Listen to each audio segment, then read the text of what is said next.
네, 직통 계시와 예언에 대한 문제가 요즘 교회에 굉장히 많이 있습니다.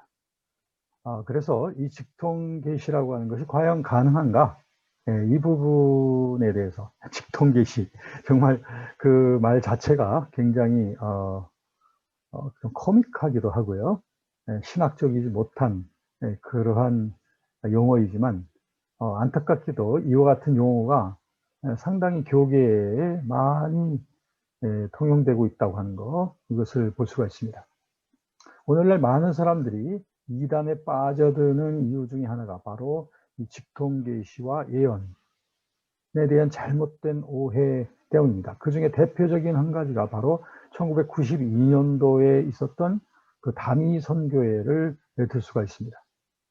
그 다미 선교회에서 그 시한부 극단적인 종말론 휴거 소동이 일어나 가지고, 그때 우리 교계뿐 아니라 온 그 나라에서 하나의 특종 기사로서 다룰 정도로 이 다미 선교의 문제가 있었습니다. 그런데 뭐 아시다시피 1992년 10월 28일 날 예수님이 한국에 재림한다고 그들이 말했던 그 직통 계시라고 하는 것은 잘못됐다는 것이 이제 드러나게 되었던 거죠.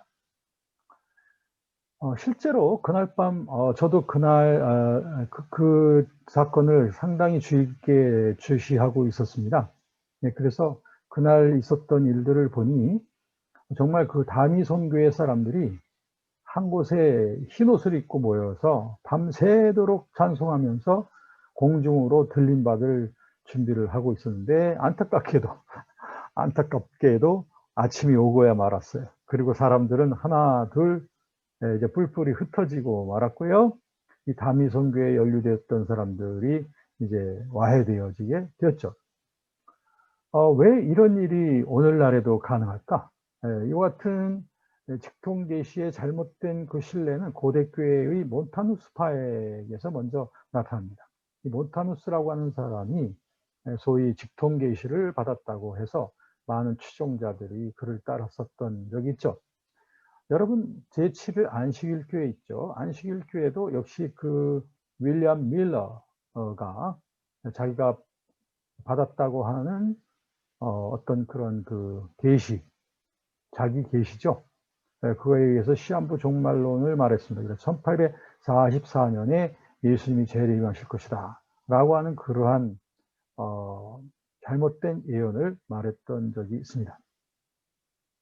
그런데 이것이 지금 남의 일로만 생각할 것이 아닙니다. 왜냐하면 우리에게도 자칫하면 이러한 그 직통계시라고 하는 이런 어떤 잘못된 신념에 빠져들일 수 있는 가능성은 있습니다. 왜냐하면 우리가 남을 위해서 기도할 때 어떤 메시지나 어떤 그 뜨거운 감동이 일어나게 되죠.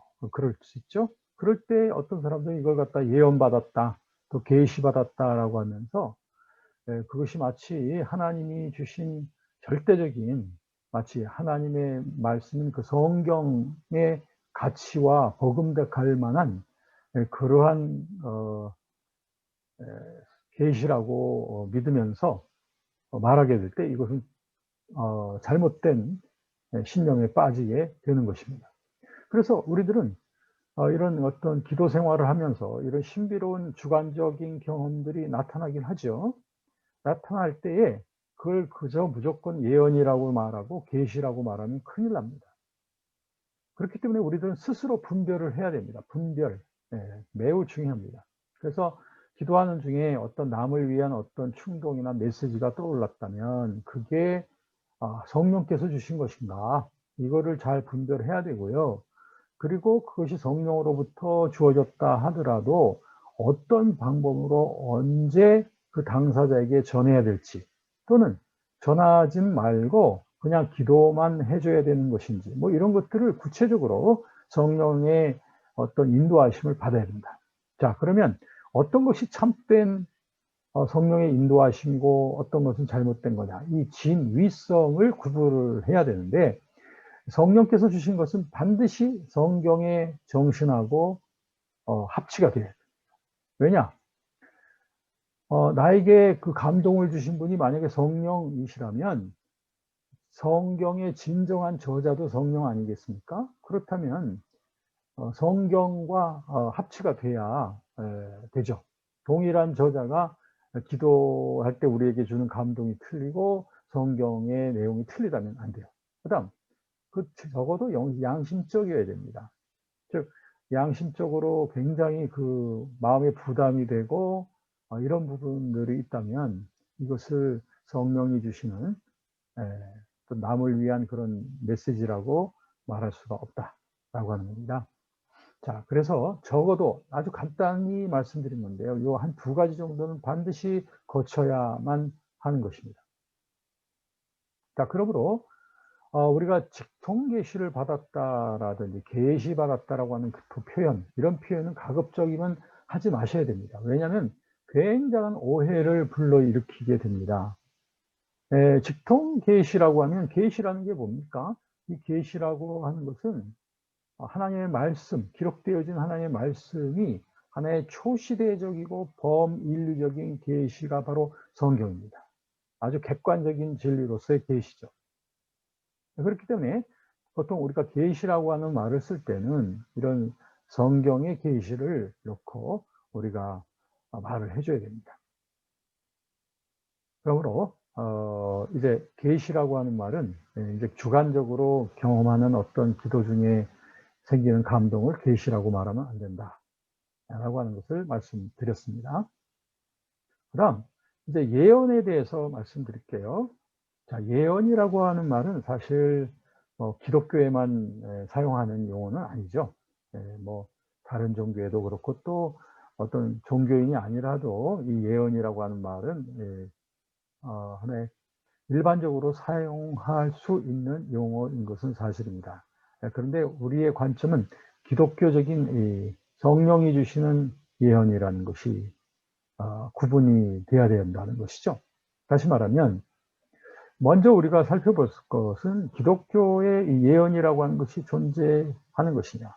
즉 성경의 예언, 성경의 말씀이 곧 예언이죠. 성경의 예언과 구분되는 어떤 성령의 은사로서의 예언의 기능이 있는 것이냐, 구분이 돼야 되는 것이냐. 또 만약 있다면 누구든지 성령을 받은 자라면 이런 예언을 말할 수 있는 것이냐라고 하는 이런 질문입니다. 아주 이건 실제적이죠. 저와 여러분들의 삶에 아주 실제적인 부분이 되겠습니다. 자, 그러면 우선 역사적으로 살펴보면 아까 제가 말씀드렸던 이 몬타누 스파, 이 몬타누 스파가 자기들이 특별한 계시와 새로운 예언을 받았다고 말했던 그런 첫 고대교회 이단들이었죠. 그런데 그 당시는 아직 그 2세기 기독교였었어요. 2세기 기독교회 때는 이제 경전으로서는 일단 구약 성경이 있을 뿐이고 신약 성경은 아직 정경화가 충분히 되지 않았던 때였단 말이죠. 그렇기 때문에 오늘날하고는 좀 달라요. 오늘날은 성경 66권이라고 하는 확립되어진 그 계시로서의 하나님의 말씀인 성경이 우리에게 있어요. 그런데 초대교회 때는 이 신약 성경이 아직 다 정경화되지 않았기 때문에 이런 상황 속에서 어떤 그 성령을 통한 예언이라고 하는 이런 운동들이 일어날 수 있었습니다. 특별히 몬타누 스파의 예언이라는 것은 시한부 종말론이나 독신 생활, 또 극단적인 금욕주의 이런 것들을 불러오는 그런 현상들을 보여줬고 급기야는 교회 분파주의적 현상을 보이게 됐기 때문에 어쩔 수 없이 정통교회에서는 이들을 이단으로 축출하게 됐습니다. 왜냐하면 그 정통교회의 분란을 일으켰기 때문이죠. 자, 그러므로 이런 점에서 볼 때 16세기 종교개혁의 공헌은 상당히 중요하다. 왜냐하면 가톨릭적인 교권주의나 신비주의나 금욕주의 또는 인문주의자들의 그 합리주의 이런 것들을 다 물리치고 오직 성경의 권위에다가 중심을 둔 것. 이것은 정말 위대한 그 승리의 깃발을 휘날린 것이라고 생각을 해요. 그리고 16세기 이후에 그 17세기의 청교도들 같은 경우도 성경 그 자체만으로도 신자의 삶에 있어서의 모든 요구가 충족된다라고 말함으로써 그 당시에 그 내적 계시나 내적 광명의 신학을 말했던 그 퀘이커 교도들을 공격할 수가 있었습니다. 대단히 위험한 것이죠. 이 하나님의 말씀과 관계없이 어떤 내적 계시를 자꾸 말하다 보면 주관적 체험주의에 빠져 들어가게 되는 것입니다. 그렇기 때문에 청교도들은 그런 위험성을 잘 알았기 때문에 성경이라고 하는 것이 우리에게 대한 하나님의 마음의 초자연되고 직접적인 계시라고 강조함으로써 종교개혁자들의 그 노선을 그대로 따르고 있었고, 오히려 청교도들은 이 설교의 중요성 이런 것들을 굉장히 강조했습니다. 왜냐하면 설교를 통해서 신자들은 살아계신 하나님의 음성을 해석해서 이제 설교자를 통해서 들을 수가 있는 것이라고 믿었기 때문에 청교도들에게서 설교 굉장히 중요했던 것이다. 자, 이런 그 오늘날의 개혁주의 신학도 역시 바로 이 성경이 우리 그 계시의 총체라고 하는 점, 이런 점을 강조했던 거예요. 그러다 보니까 은사 운동이 이제 20세기 초에 일어난단 말이에요. 오순절 운동이. 그러다 보니까 방언이나 예언 같은 은사를 강조하는 오순절파가 일어나게 됐어요. 그러니 거기에 대해서 이 개혁주의에서는 엄청난 반대를 하고 비판을 많이 하게 됐던 거죠. 그래서 벤자민 워필드라든지 리차드 게핀 같은 사람들도 강하게 주장하기를 예언 같은 특별 은사는 사도 시대로 중지됐다. 네, 이게 중요한 얘기예요. 그들은 말하기를 이런 특별 은사는 사도 시대까지고 중지되었고 현대 교회는 나타나지 않는다라고 이들이 말했다는 거죠. 이것이 이제 일반적인 개혁주의 신학에서 말하는 은사입니다. 그렇기 때문에 그렇다면 뭐예요? 오늘날 방언이나 예언이라는 것은 일어나지 않는다는 거죠. 만약에 이런 것이 언급된다면 이것은 다 잘못이다. 이렇게 보는 것이 개혁주의 신학이 되겠습니다.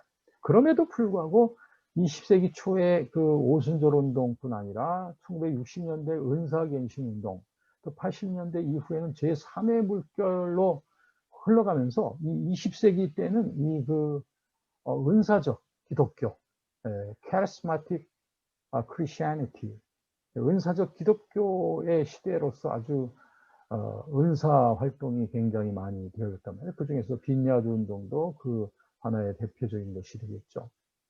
그러니까 이런 데서는 전부 다 성령의 은사를 강조하고 예언을 강조하고 신유 또 방언 이런 것들을 다 강조하고 있단 말이죠. 그러다 보니까 현대 교계에는 신학적으로 예언에 대한 그 엇갈린 견해들이 있어요. 예언뿐 아니죠. 방언에 대해서도 마찬가지고요. 그러니까 한마디로 말하면 이런 은사는 사도 시대로 끝났다라고 보는 개혁주의 신학과, 그리고 여전히 이런 성령의 은사로서의 예언은 교회 내에 활동한다라고 하는 견해, 이런 견해 사이에 서로 좁힐 수 없는 간격이 있다 하는 것이죠. 자, 그러면 그렇기 때문에 여기서 우리가 실천적인 한 가지를 말씀을 드릴게요. 예언을 받느냐 또는 예언의 은사가 없느냐라고 하는 그 부분은 사실은 실천적으로 볼 때는 은사가 있느냐 없느냐라는 것이 아니라 은사 표현상의 차이에서 나타난다고 봅니다. 이것은 좀 설명이 좀 필요해요. 예를 들어서 똑같은 성령의 감동을 받은 두 사람이 있어요. 그 사람 중에 하나는 은사주의자고 하나는 전통적 복음주의자다. 근데 성령의 감동이 그들에게 주어졌어요. 그랬더니 은사주의자는 뭐라고 표현했냐면 성령께서 이런 예언을 내게 주셨다 라고 표현을 하는데, 똑같은 감동에 대해서 복음주의자, 전통 복음주의자는 주께서 이런 감동을 내 마음에 주셨다 이렇게 표현할 거예요. 그 차이가 뭐예요? 그 내용의 범위와 전달의 능력에 있어서의 차이점만 있을 뿐이라는 거예요. 그 뭐랄까, 그 실체가 서로 다른 것이 아니라는 거죠. 그렇기 때문에 근본적인 차이는 종류의 문제가 아니라 정도의 문제고, 절대적인 것이 아니라 강조점에 관한 것이다. 그러니까 무슨 말인지 아시겠죠? 은사주의자들은 항상 은사적으로 표현을 하길 좋아해요. 근데 전통 복음주의자들은 은사적 표현을 굉장히 꺼려한다. 그렇다고 해서 성령께서 은사주의자에게만 역사하고 전통적 복음주의자에게 역사 안 하는 게 아니라는 거죠. 똑같은 감동, 똑같은 그 인도하심을 주시지만 표현에 있어서 이렇게 오해가 될 만한 표현을 하게 되면 그 어려움이 발생하게 되는 것이다. 그러므로 이제 예언이라고 하는 이 논제를 두고서 우리가 좀 같이 좀 생각해야 될 건 뭐냐. 첫째는 용어와 그 표현과 용어상의 차이점의 문제를 잘 이해해 줘야 된다. 네. 왜냐하면 이것은 성령께서 주시는 동일한 경험의 서로 다른 표현이라고 하는 점을 이해해야 된다라고 합니다. 두 번째는 뭐냐면 은사주의자들은 복음주의 전반에서 폭넓게 이해될 수 있는 공인된 용어로 자기들의 경험을 표현하도록 노력해야 될 거예요. 네. 네. 너무 신령한 용어를 쓰지 말고 복음주의자들이 다 같이 이해할 수 있는 용어로서 자신의 경험을 표현해주면 된다라고 하는 것입니다. 어떻습니까? 어떻게 보면 전통적 복음주의자들과 은사주의자들 사이의 그 간격이 마치 건널 수 없는 강같이 말이죠. 그렇게 멀리 떨어져 있는 것으로 생각되어지기 쉽지만 그렇지 않습니다. 이 두 양측에서 서로 간의 경험을 이해해 주면서 표현과 용어 사용에 있어서 상대방들이 이해할 수 있는 그런 표현과 용어 사용을 해준다면 성령께서는 모든 거듭난 크리스찬들에게 주시는 그 감동을 은사주의자나 전통적 복음주의자나 같은 감동으로 역사하신다. 자, 그러면 이 화해의 길이 뭐겠습니까? 성령론 화해의 길은 바로 서로 이해될 수 있는 용어와 표현을 사용하자라고 하는 것입니다. 자, 그 다음에 우리가 또 한 가지 다뤄야 될 것은 뭐냐면 이 거짓된 예언을 우리가 조심해야 됩니다. 왜? 사실 거짓된 예언에 대한 경계는 구약에도 많이 나타나죠. 거짓 선지자들이 하나님이 말씀을 주시지도 않았는데 하나님이 이런 말씀하셨다라고 하면서 자기들의 목표를 향하여 그렇게 거짓된 마음의 마음의 그 말들을 한단 말이죠. 이런 것들이 예레미야서라든지 에스겔서 이런 곳에 굉장히 많이 지적이 되고 있지요. 네. 그런데 오늘날 그러므로 우리가 첫째는 이런 예언을 받았다, 뭐 하나님의 음성을 들었다라고 하는 이런 표현 자체가 위험하다. 내가 계시받았다. 하나님이 내게 이렇게 예언하셨다라고 하는 표현을 될 수 있으면 좀 자제해 주시는 게 좋겠어요. 그래야 남들이 오해를 하지 않는다. 뭐 성령께서 우리에게 인도하심을 주시죠. 당연히 감동을 주셔요. 근데 그걸 갖다가 계시받았다, 예언받았다라고 표현하는 것이 이제 오해가 많이 생긴다라고 하는 거예요. 자, 그래서 우리 아까 청교도의 얘기를 했죠. 이런 어떤 그 하나님 성경 말씀하고 관계가 없는 어떤 내적인 감동, 내적인 빛 이런 것들을 강조하는 이런 것들이 얼마나 위험했는지 청교도들은 성경만이 기준이라고 강조했단 말이죠. 자, 그러면 우리들은 내 안에서 역사하시는 성령님, 살아계신 성령님, 우리를 진리 가운데로 인도하시는 그 성령님의 그 인도하심, 이걸 갖다 뭐 하나님의 음성이라고 표현할 수도 있겠죠. 어떻게 분별할 것이냐. 우선 성경 자체가 그 계시라고 하는 거, 그리고 살아계신 하나님의 말씀이라는 거, 이것을 우선 우리는 굳건히 여기에 일단 서 있어야 됩니다. 그리고 성경에서 말하는 예언의 은사, 즉 성령이 주시는 예언이라고 하는 것이 있습니다. 다시 말하면 이것은 구분이 되어야 됩니다. 성경 말씀이 곧 예언이라고 하는 점. 예, 그렇죠? 베드로 후서 1장 20절, 21절에 보면 성경의 모든 예언. 예, 성경 자체가 예언입니다. 그런데 성경에서는 또 뭘 말하고 있냐면 성령의 은사로서의 예언에 대해서도 말씀하고 있단 말이죠. 그래서 웨인 그루뎀이라고 하는 그 신학자는 그 성령의 은사로서의 예언과 예언 그 자체로서의 성경과를 서로 구분을 하고 있습니다.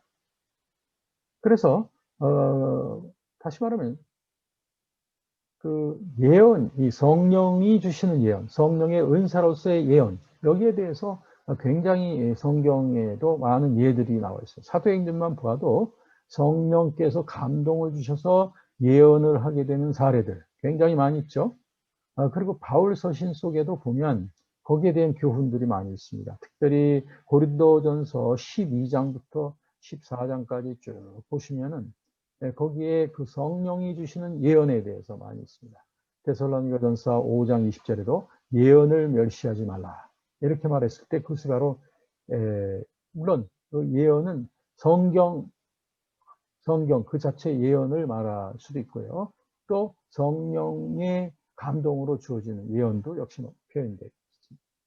자, 그러면 성령의 은사로서의 예언에 대한 내용을 다시 한번 좀 분명히 정리를 해야 되겠죠. 첫째, 성령의 은사로서의 예언은 첫째, 성령의 능력과 관련이 있어요. 성령의 능력과 관련이 있어요. 그러니까 성령의 인도와 능력 속에서만 주어지는 것이에요. 그러므로 마술적인 예언, 무당적인 예언 이런 것들은 아무 예언과 관계가 없어요. 둘째, 성령께서 주시는 예언은 복음 증거의 목적이 다 있습니다. 예언은 성령의 나타남의 하나로서 고린도전서 12장부터 14장까지 그러므로 개개인의 사리사욕이나 명예를 위해서 말하는 그런 예언과 비슷한 현상은 거짓 예언입니다. 그건 성령의 예언이 아니다. 세 번째, 그 성령이 주시는 예언은 하나님 나라의 확장과 교회의 유익을 위한 것이다. 그러므로 어떤 사람들이 뭐 예언을 한다고 하는데 예언하고 나니까 막 교회 내에 파당이 일어나고 교회가 분열이 되고 한다면 이것은 성령께서 주신 것이 아니다. 네, 그렇게 이렇게 첫째, 둘째, 셋째 이 세 가지만 우리가 명심을 해도 우리가 올바른 성령이 주시는 예언과 잘못된 예언을 우리가 구분해낼 수가 있습니다. 좋은 나무는 좋은 열매를 맺게 되어 있습니다. 좋은 열매가 맺게 되는 것을 볼 때 우리들은 그 나무의 뿌리도 건강하다는 것을 알 수가 있는 것이죠. 이처럼 우리들은 그 열매를 보아서 그 나무를 알 수 있는 것입니다. 이러한 그 올바른 목적과 그리고 동기를 갖고 있는 것이 바로 성령의 예언이라, 성령께서 주시는 예언이다. 그래서 모든 그리스도인들은 잘 분별을 해야 됩니다. 예언을 받는다고 할 때, 또 성령께서 주시는 어떤 예언이 나타날 때 이걸 잘 분별을 해야 됩니다. 왜냐하면 거짓 선지자들이 세상에 많이 나와 있기 때문에 그렇습니다. 피치는 이 성령의 은사를 예언의 은사라고 부를 수 있다면 이러한 예언은 복음의 확장과 교회의 강건함을 위해서 정말로 필요한 무기입니다. 이런 예언이 교회 내에 많이 확산되어지고 서로 격려되어지고 서로도 위로해 줄 수 있는 이 예언의 은사, 이런 은사가 적절히 실행되어질 때 그동안 교회사 속에서 존중받지 못하던 성령의 나타남과 능력을 교회와 선교 현장 속에 다시 한번 강력하게 풀어놓을 수 있는 일이 될 것입니다. 그렇기 때문에 다시 한번 구분해 드립니다. 하나님의 말씀인 성경은 그 자체가 예언입니다. 하나님께서 우리에게 주시는 은사로서의 예언이 있습니다.